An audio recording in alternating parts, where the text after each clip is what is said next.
In 2009, when I was 17 years old, I was diagnosed with metastatic osteosarcoma, and I had to lose my left leg above the knee. Through my parents' insurance, I was fortunate enough to get my first prosthetic limb. With that prosthetic limb, I was able to work on cars, I was able to go to the gym, I was able to operate as a normal 17-year-old child.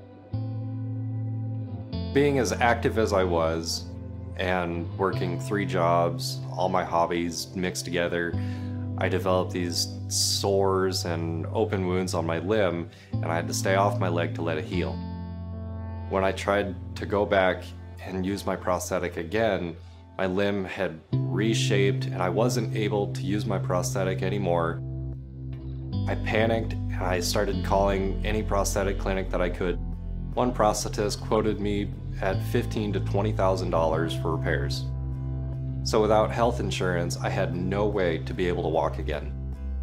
So when you have somebody like Jeff that comes in and shows you what his residual limb looks like and the amount of raw tissue and potential for infection is staring you in the face, you know that you have to do something. Without a properly fitting socket, this was only going to get worse, which could potentially lead to surgeries or other complications down the road. It just was not safe for him to be using this prosthesis at the time. For someone who does not have health insurance, there really are not very many opportunities to get the items that they need. Other than Steps of Faith, there are a couple of nonprofit organizations, none that are local and none that do what we do.